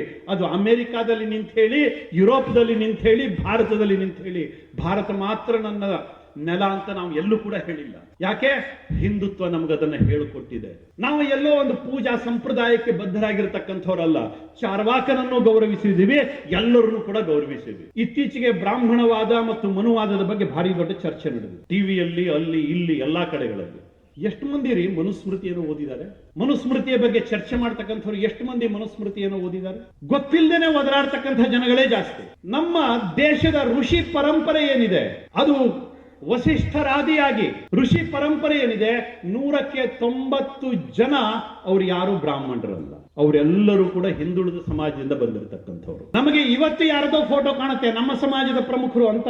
ಆದ್ರೆ ಈ ದೇಶಕ್ಕೆ, ಈ ಜಗತ್ತಿಗೆ ವೇದಗಳನ್ನ ವಿಂಗಡಿಸಿ ಕೊಟ್ಟಿರ್ತಕ್ಕಂಥ ವ್ಯಾಸರು ಮೀನುಗಾರರ ಮಗ, ವ್ಯಾಸ ಬೋಯಿತಿಯ ಮಗ ಅಂತ ಬಸವಣ್ಣನವರೇ ಹೇಳ್ತಾರೆ. ವೇದಗಳನ್ನ ವಿಂಗಡಿಸಿ ಕೊಟ್ಟಿರ್ತಕ್ಕಂಥವ್ರು ವ್ಯಾಸ ಮೀನುಗಾರರ ಮಗ. ವಸಿಷ್ಠ ಯಾರೇ ಆದ್ರೂ ಕೂಡ, ಯಾರೇ ಋಷಿಮುನಿಗಳು ತಪಸ್ಸು ಮಾಡ್ಲಿ, ಅವರಿಗೆ ಬ್ರಹ್ಮರ್ಷಿ ಅಂತ ಬಿರುದನ್ನ ಪಡ್ಕೋಬೇಕು ಅಂತಂದ್ರೆ ವಸಿಷ್ಠರ ಹತ್ರ ಹೋಗ್ಬೇಕಿತ್ತು. ವಸಿಷ್ಠ ವೇಶ್ಯೆಯ ಮಗ, ಜಾತಿಯೇ ಗೊತ್ತಿರಲಿಲ್ಲ. ಅವರ ಹೆಂಡತಿ ಅರುಂಧತಿ ಮಾದಿಗರ ಹೆಣ್ಣು ಮಗಳು. ಇವತ್ತು ಕೂಡ ಮದುವೆ ಆದ ನಂತರ ಅರುಂಧತಿ ವಸಿಷ್ಠ ನಕ್ಷತ್ರವನ್ನ ಎಷ್ಟೋ ಮನೆಗಳಲ್ಲಿ ತೋರಿಸ್ತಾರೆ, ಸಂಪ್ರದಾಯ ಅದು. ಋಗ್ವೇದದಲ್ಲಿ ಐತರೇಯ ಬ್ರಾಹ್ಮಣ ಅಂತ ಬರುತ್ತೆ, ಒಂದು ಭಾಗ ಬರುತ್ತೆ. ಆ ಐತರೇಯ ಮಹರ್ಷಿ, ಆತ ಅತ್ಯಂತ, ನೀವು ಕೆಳಗಡೆಯಿಂದ ಕೆಳಗಡೆ ಹೇಳ್ತಕ್ಕಂಥ ಜಾತಿಯಿಂದ ಬಂದಿರತಕ್ಕಂಥವನು ಐತರೇಯ. ಅವನು ಋಗ್ವೇದದ ಮಂತ್ರಗಳನ್ನ ಕಂಡುಕೊಂಡ. ಐತರೇಯ ಬ್ರಾಹ್ಮಣ ಅಂತ ಒಂದು ಭಾಗನೇ ಇದೆ. ಗೌತಮ ಮಹರ್ಷಿ, ಆತ ಕುಂಬಾರರ ಮಗ.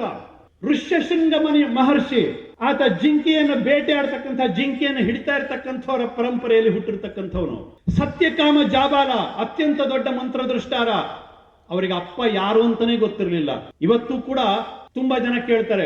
ಸತ್ಯಕಾಮ ಜಾಬಾಲನ ಬಗ್ಗೆ ಒಂದು ತುಂಬಾ ಚಿಕ್ಕದಾಗಿರ್ತಕ್ಕಂಥ ಒಂದು ಕಥೆ ಇದೆ. ಆತ ಸುಮ್ಮನೆ ಹೋಗ್ತಾನೆ, ದಾರಿ ಮೇಲೆ ಒಂದು ಗುರುಕುಲ ಕಾಣುತ್ತೆ, ಅಲ್ಲಿ ಹೋಗಿ ಕುತ್ಕೊಂತಾನೆ, ಅವನಿಗೆ ಖುಷಿ ಆಗತ್ತೆ. ಅಲ್ಲಿನ ವೇದ ಘೋಷಗಳು, ಅಲ್ಲಿನ ಕಲಿಕೆ ತನಗೆ ಓದಬೇಕು ಅಂತ ಅನ್ಸತ್ತೆ. ಗುರುಗಳ ಹತ್ರ ಹೋಗ್ತಾನೆ, ತಾನಿಲ್ಲಿ ಕಲಿಬಹುದಾ ಅಂತ. ಆಗ ಗುರುಗಳು ಕೇಳ್ತಾರೆ, ನಿಂದು ಯಾವ್ದಪ್ಪ ಗೋತ್ರ ಅಂತ. ಅವನಿಗೆ ಗೋತ್ರ ಗೊತ್ತಿರುವುದಿಲ್ಲ. ಅವನು ಸೀದಾ ಅಮ್ಮನ ಹತ್ರ ಬರ್ತಾನೆ, ಅಮ್ಮ ಈ ತರ ಗುರುಗಳು ಹೇಳಿದ್ದಾರೆ, ನನ್ನ ಗೋತ್ರ ಯಾವುದು, ನಾನು ಕಲಿಬೇಕು ಅಲ್ಲಿ ಅಂತ. ತಾಯಿ ತುಂಬಾ ಪ್ರಾಮಾಣಿಕವಾಗಿ ಹೇಳ್ತಾಳೆ, ಮಗನೇ ನಿನ್ನ ಅಪ್ಪ ಯಾರು ಅಂತ ನನಗೂ ಗೊತ್ತಿಲ್ಲ, ಹೋಗು ಗುರುಗಳ ಹತ್ರ ಇದನ್ನೇ ಹೇಳು ನೀನು ಅಂತ. ನಾನು ಮನೆಯಲ್ಲಿ ಬೇರೆ ಮನೆಯಲ್ಲಿ ಕೆಲಸ ಮಾಡ್ಬೇಕಾದ್ರೆ ನೀನು ಹುಟ್ಟಿದ್ಯಾ, ನಿನ್ನ ಅಪ್ಪ ಯಾರು ಅಂತ ನನಗೂ ಗೊತ್ತಿಲ್ಲ, ಹೋಗು ಗುರುಗಳ ಹತ್ರ ಹೇಳ್ಕೊ ಅಂತ.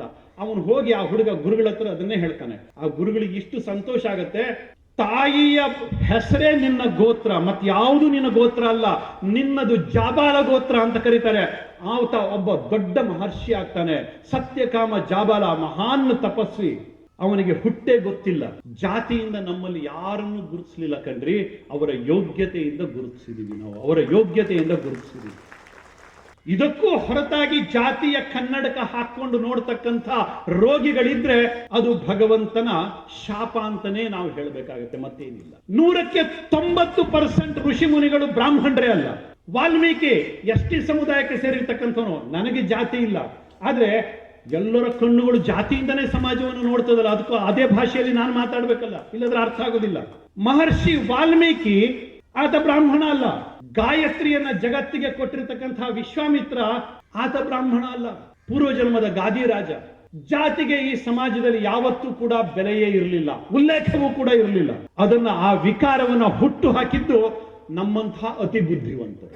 ಅವನು ಮೇಲೆ, ಅವನು ಕೆಳಗಡೆ, ಅವನು ಹಾಗೆ, ಇವನು ಹೀಗೆ ಇಲ್ಲದನ್ನ ನಾವು ಹುಟ್ಟು ಹಾಕಿದ್ದು ನಮ್ಮಂತ ಅತಿ ಬುದ್ಧಿವಂತರು, ಮತ್ಯಾರು ಅಲ್ಲ. ಈ ಸಮಾಜ ಅದಕ್ಕೆ ಬೆಲೆ ಕೊಟ್ಟಿರಲಿಲ್ಲ. ದಯವಿಟ್ಟು ಸ್ವಾಮಿ ಇದನ್ನ ಓದ್ಕೋಬೇಕು, ತಿಳ್ಕೋಬೇಕು. ನಮ್ಮ ಪರಿಚಯ ನಮಗೆ ಆಗಬೇಕು ಅಂತಂದ್ರೆ ಈ ರೀತಿಯ ಗ್ರಂಥಗಳನ್ನು ಓದಬೇಕು, ಇತಿಹಾಸವನ್ನ ತಿಳ್ಕೋಬೇಕು. ಇತಿಹಾಸದಲ್ಲಿ ಏನ್ ಹೇಳಿದ್ದಾರೆ? ಅಕ್ಬರ್ ಮಹಾಪುರುಷ, ದಂಡೆತ್ತಿ ಬಂದ್ರು, ಸಿಕಂದರ್. ಹಿಂದೂ ಸಮಾವೇಶದ ಈ ಒಂದು ಪರ್ವಕಾಲದಲ್ಲಿ ಸ್ವಾಮಿ ನಮ್ಮ ಜೀವನದಲ್ಲಿ ಒಂದು ಸಂಕಲ್ಪ ಮಾಡೋಣಂತೆ. ನಮ್ಮ ಸಣ್ಣ ಸಣ್ಣ ಸಂಪ್ರದಾಯಗಳು ಇದೆಲ್ಲ ಇದ್ದೇ ಇರುತ್ತೆ, ಆದ್ರೆ ಸಮಾಜದ ಕರೆ ಬಂದಾಗ ಮಾತ್ರ ಅದನ್ನೆಲ್ಲ ಬದಿಗಿಟ್ಟು ನಾನೊಬ್ಬ ಹಿಂದೂ ಅಂತ ಮುಂದ್ಗಡೆ ಹೋಗ್ತೇನೆ. ಮನೆಯಲ್ಲಿ ನನ್ನ ಜಾತಿ ಯಾವುದೇ ಇರಲಿ, ಆದ್ರೆ ಮನೆಯಿಂದ ಹೊರಗಡೆ ಹೋಗ್ಬೇಕಾದ್ರೆ ನಾನೊಬ್ಬ ಹಿಂದೂ ಅಷ್ಟೇ, ಮತ್ತೇನು ಗೊತ್ತಿಲ್ಲ ನನಗೆ. ಸಮಾಜದ ಅವಶ್ಯಕತೆ ಬಂದಾಗ ನಾನೊಬ್ಬ ಹಿಂದುವಾಗಿ ಎದ್ದು ನಿಲ್ತೇನೆ. ಈ ಒಂದು ಸಂಕಲ್ಪ ನಮ್ಮ ಸಮಾಜದಲ್ಲಿ ಆಗಬೇಕು. ಆಗ ನೋಡಿ ಈ ಸಮಾಜವನ್ನು ಹಿಡಿದು ನಿಲ್ಲಿಸ್ಲಿಕ್ಕೆ ಮತ್ತೆ ಯಾರ ಹತ್ರ ಆಗೋದಿಲ್ಲ, ಯಾರ ಹತ್ರ ಆಗೋದಿಲ್ಲ. ಜಗತ್ತತ್ರ ಸಾಧ್ಯವೇ ಇಲ್ಲ. ಜಗತ್ತು ಸೋಲನ್ನು ಒಪ್ಕೊಂಡ್ಬಿಡ್ತಾ ಇದೆ. ಇಲ್ಲಿ ನಮಗೆ ನಮ್ಮವರೇ ವಿರೋಧಿಗಳು ಬಿಟ್ರೆ ಜಗತ್ತಿನಲ್ಲಿ ನಮ್ಮನ್ನ ಹಿಡಿದು ನಿಲ್ಲಿಸ್ತಕ್ಕಂಥ ತಾಕತ್ತು ಮತ್ತೆ ಯಾರಿಗೂ ಕೂಡ ಇಲ್ಲ, ಯಾರಿಗೂ ಕೂಡ ಇಲ್ಲ. ಇವತ್ತು ದೀಪಾವಳಿಯನ್ನ ಜಗತ್ತಿನ ಬಹುತೇಕ ಸಂಸತ್ತುಗಳಲ್ಲಿ ಆಚರಣೆ ಮಾಡ್ತಾರೆ. ಗಣಪತಿ ಉತ್ಸವ ಕೇವಲ ನಾವು ಮಾಡೋದಿಲ್ಲ ಕಣ್ರಿ, ಆಫ್ರಿಕನ್ನರ ಆ ಉತ್ಸಾಹವನ್ನ ನೋಡಿದ್ರೆ ಗಣಪತಿ ಉತ್ಸವ ಮಾಡ್ಲಿಕ್ಕೆ ನಮಗೆ ನಾವು ನಿಜಕ್ಕೂ ಹಿಂದೂಸ್ತಾನದಲ್ಲಿದ್ದೀವೋ ಅಂತ ಹೇಗೋ ಅಂತ ಅನ್ಸ್ಬಿಡುತ್ತೆ. ಅಷ್ಟೊಂದು ದೊಡ್ಡ ಪ್ರಮಾಣದಲ್ಲಿ ಗಣಪತಿ ಉತ್ಸವವನ್ನು ಆಫ್ರಿಕಾದಲ್ಲಿ ಮಾಡ್ಲಿಕ್ಕೆ ಶುರು ಮಾಡಿದ್ದಾರೆ. ಶ್ರೀಕೃಷ್ಣರ ರಥವನ್ನ ನಾವು ಇವತ್ತು ಎಲ್ಲೋ ಒಂದ್ ಕಡೆ ದೇವಸ್ಥಾನ ಇದ್ದಲ್ಲಿ ಮಾತ್ರ ರಥೋತ್ಸವ ಅಂತ ಮಾಡ್ತೀವಿ. ವರ್ಷ ಪೂರ್ತಿ ರಷ್ಯಾದಲ್ಲಿ ಶ್ರೀಕೃಷ್ಣನ ರಥೋತ್ಸವ ನಡೆಯುತ್ತೆ. ಯುರೋಪದಲ್ಲಿ ಸ್ಕ್ಯಾಂಡಿನೇವಿಯನ್ ಕಂಟ್ರೀಸ್ಗಳಲ್ಲಿ ನಡೆಯುತ್ತೆ. ವರ್ಷ ಪೂರ್ತಿ ಕೃಷ್ಣನ ರಥೋತ್ಸವ ನಡೆಯುತ್ತೆ. ಜಗತ್ತು ನಮ್ಮನ್ನ ಒಪ್ಕೊಳ್ತಾ ಇದೆ. ಅದಕ್ಕೆ ತಕ್ಕಂತೆ ಎದ್ದು ನಿಂತ್ಕೋಬೇಕು, ಅದಕ್ಕೆ ತಕ್ಕಂತೆ ಎದ್ದು ನಿಂತ್ಕೋಬೇಕು. ಸಂಘ ಬಂದು ಹೇಳ್ತಾ ಇದೆ, ಸಂಘದ ಕಾರ್ಯಕರ್ತರು ಮನೆ ಮನೆಗೆ ಬಂದು ಪಾಪ ಅವ್ರಿಗೆ ಏನು ಉದ್ಯೋಗ ಇಲ್ವಾ ಅಂತ ಅನ್ಸ್ಬಿಡುತ್ತೆ. ಎಷ್ಟೋ ಸರಿ ಮನೆಗೆ ಬರ್ತಾರೆ, ಒಂದು ಪಾಂಪ್ಲೆಟ್ ಕೊಡ್ತಾರೆ, ನಾವೆಲ್ಲ ಹಿಂದೂ ಸಮಾಜ ಅಂತ ಹೇಳ್ತಾರೆ. ಎಷ್ಟೋ ಸರಿ ಅತಿ ಬುದ್ಧಿವಂತರಿಗೆ ಅನಿಸ್ಬಿಡುತ್ತೆ ಇವರಿಗೆ ಬೇರೆ ಕೆಲಸ ಇಲ್ವಾ ಅಂತ. ಅಂಥವರೇ ದೇಶ ಕಟ್ಟಿರೋದು, ಅವರೇ ದೇಶ ಕಟ್ಟಿರೋದು. ಯಾರು ಕೇಳಲಿ ಬಿಡ್ಲಿ ಕಳೆದ 100 ವರ್ಷಗಳಿಂದ ಮನೆ ಮನೆಗಳಿಗೆ ಹೋಗಿ ಹೇಳ್ತಾ ಬಂದಿದ್ದಾರಲ್ಲ, ನೀನ್ ಹಿಂದೂ, ನೀನ್ ಹಿಂದೂ, ನೀ ಹಿಂದೂ, ಹಿಂದೂ ಸಮಾಜದ ಕಾರ್ಯಕ್ರಮ ಅಲ್ಲಿ ಬನ್ನಿ ಇಲ್ಲಿ ಬನ್ನಿ ಅಂತ ಕರ್ಕೊಂಡ್ ಬಂದಿದ್ದಾರಲ್ಲ, ಅವ್ರಿಗೆ ಯಾವ ಅಪೇಕ್ಷೆಯೂ ಇರಲಿಲ್ಲ. ಅವರು ಈ ಸಮಾಜವನ್ನ ಕಟ್ಟಿದ್ದಾರೆ. ಸಮಾಜವನ್ನ ಇವತ್ತು ಈ ಸ್ಥಿತಿಯಲ್ಲಿ ವಿಶ್ವಾಸದಲ್ಲಿ 4 ಜನ ಸೇರಿ ನಾವು ನಮ್ಮ ಬಗ್ಗೆ ಮಾತಾಡ್ತೀವಿ, ಹೆಮ್ಮೆಯಿಂದ ನಾವು ಇವತ್ತು ಹಿಂದುತ್ವದ ಬಗ್ಗೆ ಜಯಘೋಷ ಹಾಕ್ತೀವಿ. ಇದಕ್ಕೆ ಕಾರಣ ಆ ಅದೃಶ್ಯ ಶಕ್ತಿಗಳು ನಿಮ್ಮ ಮನೆ ಮನೆಗೆ ಬಂದು ಯಾರು ನಿಮ್ಮನ್ನ ತಿಳಿದು ಹೇಳಿದ್ರಲ್ಲ, ಅವ್ರು ಯಾರು ದೊಡ್ಡ ಲೀಡರ್ಗಳಲ್ಲ, ಯಾರಿಗೂ ದೊಡ್ಡ ದೊಡ್ಡ ಪತಾಕೆಗಳಿಲ್ಲ, ಆದ್ರೆ ಅವರೇನೇ ಈ ಸಮಾಜದಲ್ಲಿ ಬದಲಾವಣೆಯನ್ನು ತಂದರು.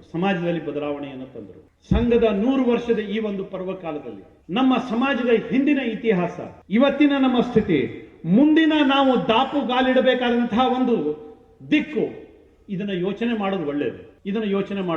ಕಳೆದ 1000 ವರ್ಷದ ಹಿಂದಿನ ಭವಿಷ್ಯ ನಮ್ಮದು ಆಗ್ಬೇಕು. ಆ ಒಂದು ವೈಭವ ನಮಗೆ ಸಿಗಬೇಕು. ಚೈನಾದಲ್ಲಿ ಶಾವಲಿನ್ ಟೆಂಪಲ್ ಅಂತ ಇದೆ. ಕೇರಳದಿಂದ ಬೋಧಿವರ್ಮ ಹೋದ, ಅಲ್ಲಿ ಆಯುರ್ವೇದವನ್ನ ಹೇಳ್ಕೊಟ್ಟ, ಯುದ್ಧ ಕಲೆಯನ್ನ ಕಲಿಸಿಕೊಟ್ಟ. ಅವನ ಹೆಸರಿನಲ್ಲಿ ಅಲ್ಲೊಂದು ಟೆಂಪಲ್ ಕಟ್ತಾರೆ. ಇವತ್ತು ಜಗತ್ತಿನ ತುಂಬಾ ದೊಡ್ಡ ಆಕರ್ಷಣೀಯ ಕೇಂದ್ರ ಶಾವಲಿನ್ ಟೆಂಪಲ್. ಚೈನಾದಲ್ಲಿ ನಾಗರಿಕತೆಯನ್ನು ಹೇಳಿಕೊಟ್ಟಿದ್ದು ಭಾರತ. ಸರ್ಕಾರ ಹೇಗೆ ಬೇಕಾದ್ರೂ ಇರಲಿ, ರಾಜಕಾರಣಕ್ಕೋಸ್ಕರ ಏನ್ ಬೇಕಾದ್ರೂ ಕೆಲವು ಮಂದಿ ಮಾಡ್ತಾರೆ. ಆದ್ರೆ ಚೈನಾದ ಜನ ಭಾರತದವರನ್ನ ಕೊಡೋ ಗೌರವ ನೋಡಿದ್ರೆ ನಿಜಕ್ಕೂ ಕೂಡ ನಾವು ಯಾರೇ ಬೇಕಾದ್ರೂ ಹೋಗ್ಲಿ, ಸಾಮಾನ್ಯ ಜನ ನೀವು ಹಳ್ಳಿಗಳಿಗೆ ಹೋಗಿ, ನಗರಗಳಿಗೆ ಹೋಗ್ಬೇಡ್ರಿ. ಸೋ ಕಾಲ್ಡ್ ಎಜುಕೇಟೆಡ್ ಜನ ಅವರು ಕೆಲವೊಂದ್ಸರಿ ಮನುಷ್ಯರ ತರ ಇರ್ತಾರೆ ಅಷ್ಟೇನೆ. ಸೋ ಕಾಲ್ಡ್ ಎಜುಕೇಟೆಡ್ ಜನ ಮನುಷ್ಯರ ತರ ಅವ್ರ ಡ್ರೆಸ್ ಹಾಕೊಂಡಿರ್ತಾರೆ ಅಷ್ಟೇನೆ. ಅವರ ಹೃದಯದಲ್ಲಿ ಮನುಷ್ಯತ್ವ ಇದೆ ಅಂತ ಹೇಳಲಿಕ್ಕೆ ಆಗೋದಿಲ್ಲ. ಕ್ಯಾಲ್ಕುಲೇಷನ್, ದುಡ್ಡಿಗೋಸ್ಕರವೇ ಅವರು ಬದುಕಾಗ್ಬಿಟ್ಟಿದೆ, ಮತ್ತೇನಿಲ್ಲ. ಬದುಕಿಗೆ ದುಡ್ಡು ಬೇಕು ಸರಿ, ಆದ್ರೆ ದುಡ್ಡಿಗೋಸ್ಕರ ಬದುಕಲ್ಲ. ಬದುಕಿನಲ್ಲಿ ದುಡ್ಡು ಬೇಕು, ಆದ್ರೆ ದುಡ್ಡಿಗೋಸ್ಕರ ಬದುಕಾಗಬಾರದು. ಇವತ್ತು ಬಹುತೇಕ ನಮ್ಮೆಲ್ಲರ ದೊಡ್ಡ ಮಹತ್ವಾಕಾಂಕ್ಷೆ ಏನು ಅಂತಂದ್ರೆ ದುಡ್ಡಿಗೋಸ್ಕರನೇ ಬದುಕು. ಇವತ್ತು 1 ಲಕ್ಷ ಸಂಪಾದನೆ ಮಾಡಿದೆ, ನಾಳೆ 2 ಲಕ್ಷ ಸಂಪಾದನೆ ಮಾಡಬೇಕು, 5 ಲಕ್ಷ ಸಂಪಾದನೆ ಮಾಡಬೇಕು, 10 ಲಕ್ಷ ಸಂಪಾದನೆ ಮಾಡಬೇಕು, ಕೋಟಿ 100 ಕೋಟಿ ನಮಗೆ ಬೇಕೋ ಬೇಡ ಗೊತ್ತಿಲ್ಲ, ನಮ್ಮ ಬ್ಯಾಂಕ್ ಬ್ಯಾಲೆನ್ಸ್ ಜಾಸ್ತಿ ಆಗ್ತಾ ಹೋಗಬೇಕು. ಅದಕ್ಕೋಸ್ಕರ ದೊಡ್ಡ ದೊಡ್ಡ ಕನಸು ಕಾಣ್ತೀವಿ. ಮೊದಲು ದುಡ್ಡಿಗೋಸ್ಕರ ಬದುಕ್ತೀವಿ, ನಾಳೆ ಬದುಕಿನಲ್ಲೂ ದುಡ್ಡೇನೆ ಕೇಂದ್ರ ಆಗ್ಬಿಡುತ್ತೆ, ಮತ್ತೇನು ಇರುವುದೇ ಇಲ್ಲ. ನಮ್ಮ ಹೆಂಡತಿ ಮಕ್ಕಳು, ನಮ್ಮ ಸಂಬಂಧ, ನಮ್ಮ ಸಮಾಜ ಎಲ್ಲದೂ ಸೆಕೆಂಡ್ರಿ. ದಯವಿಟ್ಟು ಬದುಕಿನ ಬಗ್ಗೆ ಯೋಚನೆ ಮಾಡಬಹುದಾ? ಬದುಕಿನ ಬಗ್ಗೆ ಯೋಚನೆ ಮಾಡಬಹುದಾ? ಬದುಕಿನ ಮೌಲ್ಯ ಏನು ಅಂತ. ಸುಮ್ಮನೆ ನಾನೊಂದು ಚರ್ಚೆ ಮಾಡ್ತಾ ಇದ್ದೆ, ನಿನ್ನೆ ಅಲ್ಲ ಮೊನ್ನೆ ನಮ್ಮ ಎಲ್ಲ ವಿಜ್ಞಾನಿಗಳು ಸೇರಿದ್ರು. ಇವತ್ತು ನಾವು ಯಾವುದೇ ಮರವನ್ನು ನೋಡಿದಾಗ ಅದ್ರ ಬೆಲೆ ಎಷ್ಟು ಅಂತ ಕೇಳ್ತೀವಿ.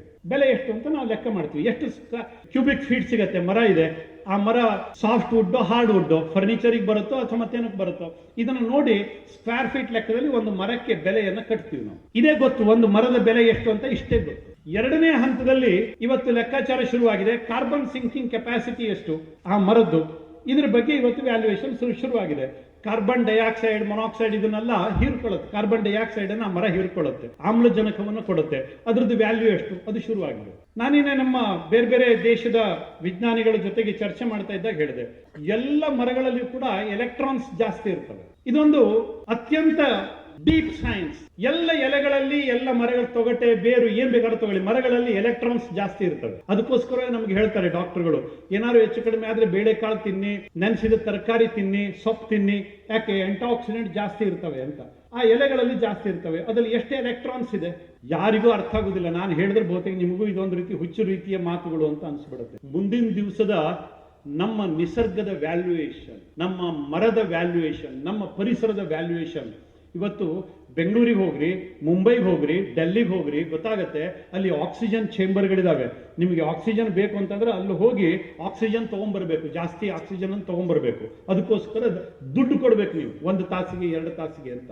ಆಕ್ಸಿಜನ್ ಬೆಡ್ ಅಂತ ಸಿಗ್ತವೆ. ಪ್ರಾಣವಾಯುವಿಗೂ ಕೂಡ ಪರಿತಪಿಸ್ತಕ್ಕಂತಹ ದಿನಗಳು ಮುಂದುಗಡೆ ದೂರ ಇಲ್ಲ. ಇದೇ ರೀತಿ ಮರಗಳನ್ನು ಕಡಿತಾ ಹೋದ್ರೆ, ಇದ್ರ ಜೊತೆಗೆ ನಾವು ಬದುಕನ್ನು ಬೆಳೆಸ್ಕೊಂಡು ಬಂದಿರತಕ್ಕಂಥ ಸಮಾಜ ಇದೇ ಹಿಂದುತ್ವ ಕಣ್ರಿ. ಶಾಲ್ ಹಾಕೊಂಡು ತಿರುಗೋದು, ಕುಂಕುಮ ಹಚ್ಕೊಳ್ಳೋದು, ದೊಡ್ಡ ಜಯಘೋಷ ಹಾಕೋದು, ಎಲ್ಲೋ ಎದುರುಗಡೆ ಹೋಗಿ ಅಡ್ಡ ಬೀಳೋದು ಸ್ವಾಮೀಜಿಗಳಿಗೆ, ಇದಷ್ಟು ಹಿಂದುತ್ವ ಅಲ್ಲ. ಬದಲಾಗಿ ನಾನು ಬದುಕಬೇಕು, ನನ್ನ ಜೊತೆ ಪರಿಸರವೂ ಬದುಕಬೇಕು, ನಾನು ಬದುಕಬೇಕು, ಜೊತೆಗೆ ನನ್ನ ಸಮುದಾಯವೂ ಬದುಕಬೇಕು, ನಾನು ಬದುಕಬೇಕು, ಜೊತೆಯಲ್ಲಿ ಸಮಸ್ತ ವಿಶ್ವವೂ ಬದುಕಬೇಕು. ಕೃಣ್ವಂತೋ ವಿಶ್ವಮಾರ್ಯಂ ವಸುಧೈವ ಕುಟುಂಬಕಂ, ಈ ಪರಂಪರೆಯಿಂದ ಬಂದಿರತಕ್ಕಂಥವ್ರು ನಾವು. ಅದು ಹಿಂದುತ್ವ. ಈ ಒಂದು ಹೊಸ ಯೋಚನೆಯನ್ನ ಇಟ್ಕೊಂಡು ಮುಂದಿನ ದಿವಸಗಳಲ್ಲಿ ನಮ್ಮ ಸಮಾಜದ ಚಿಂತನೆಯನ್ನ ನಾವು ನಡೆಸುವಂತವರಾಗಬೇಕು. ಸಂಘದ 100 ವರ್ಷದ ಈ ಒಂದು ಮೈಲಿಗಲ್ಲು ನಮ್ಮ ಸಮಾಜದಲ್ಲಿ ವಿಸ್ಮೃತಿಯನ್ನ ಹೊಸಕಿ ಹಾಕಿ ಆತ್ಮವಿಶ್ವಾಸವನ್ನು ಬಡದೆಬ್ಬಿಸ್ತಕ್ಕಂಥ ಒಂದು ಹೊಸ ಆಂದೋಲನವಾಗಿ ಏನು ನಡೆದಿದೆ, ಅದಕ್ಕೆ ನಾವುಗಳೆಲ್ಲರೂ ಕೂಡ ಕೇವಲ ಒಂದು ದಿವಸ ಅಷ್ಟೇ ಅಲ್ಲ, ಪ್ರತಿನಿತ್ಯವೂ ನಮ್ಮ ಸಹಯೋಗ ಅದರ ಜೊತೆಗೆ ಇರಬೇಕು ಅಂತಕ್ಕಂಥ ವಿನಂತಿಯನ್ನ ಸಂಘ ಇವತ್ತು ಮಾಡಿಕೊಳ್ತಾ ಇದೆ. ಸಂಘ ಭಾರಿ ಗಟ್ಟಿಯಾಗಬೇಕು ಅದಕ್ಕೋಸ್ಕರ ಮಾಡಬೇಕು ಅಂತಲ್ಲ, ನಮಗೋಸ್ಕರ ಸಂಘ ಹೇಳ್ತಾ ಇದೆ, ನಮಗೋಸ್ಕರ ಸಂಘ ಹೇಳ್ತಾ ಇದೆ. ನಾವು ಗಟ್ಟಿ ಇದ್ರೇನೆ ನಮ್ಮ ಉಸಿರು ಗಟ್ಟಿ ಇರುತ್ತೆ. ಭಟ್ಕಳದ ಜನರಿಗೆ ಇದರ ಬಗ್ಗೆ ಸ್ಪಷ್ಟವಾಗಿ ನಾನು ಬೇರೆ ಮಾತುಗಳಲ್ಲಿ ಹೇಳಬೇಕಾಗಿಲ್ಲ. ಅದರ ಒಂದೊಂದು ಅಕ್ಷರದ ಅರಿವು ಇಲ್ಲಿದೆ. ನಾವು ಗಟ್ಟಿಯಾಗಿದ್ರೇನೆ, ನಾವು ಒಂದಾಗಿದ್ರೇನೆ ನಮ್ಮ ಬದುಕಿಗೆ ಇಲ್ಲಿ ಭರವಸೆ. ಅದಿಲ್ಲ ಅಂತಂದ್ರೆ ಏನಾಗತ್ತೆ? ಗೋವಿಂದೋ ಗೋವಿಂದಾನಿ ಗೋವಿಂದ ಅಲ್ವಾ? ನಾವು ಒಡೆದ್ರೆ ಏನಾಗತ್ತೆ? ಗೋವಿಂದೋ ಗೋವಿಂದಾನಿ ಗೋವಿಂದ. ಅದಾಗಬೇಕಾ? ಹಾಗಾದ್ರೂ ಒಂದಾಗಿ ಎದ್ದು ನಿಂತ್ಕೋಬೇಕು, ಒಂದಾಗಿ ನಿಂತ್ಕೋಬೇಕು. ಇಷ್ಟನ್ನ ಹೇಳ್ತಾ ನನಗೆ ಅವಕಾಶವನ್ನು ಕೊಟ್ಟಿರತಕ್ಕಂಥ ಎಲ್ಲ ಸಂಘಟಕರಿಗೆ, ಪರಮ ಪೂಜ್ಯ ಸ್ವಾಮೀಜಿಗಳಿಗೆ ಮತ್ತು ಎಲ್ಲ ಹಿರಿಯರಿಗೆ ನನ್ನ ಹೃತ್ಪೂರ್ವಕ ಅಭಿನಂದನೆಯನ್ನು ಸಲ್ಲಿಸಿ ನನ್ನ ಮಾತುಗಳನ್ನು ಮುಗಿಸ್ತೀನಿ. ಒಂದೇ ಒಂದೇ ಒಂದೇ. ಬೇರೆ ಬೇರೆ ಯಾವುದೋ ಕನಸನ್ನ ಅರ್ಥವನ್ನ ಹುಡುಕೊಂಡು ಬಂದಿರತಕ್ಕಂಥ ಜನರಿಗೆ ನಿರಾಸೆ ಆಗಿದೆ.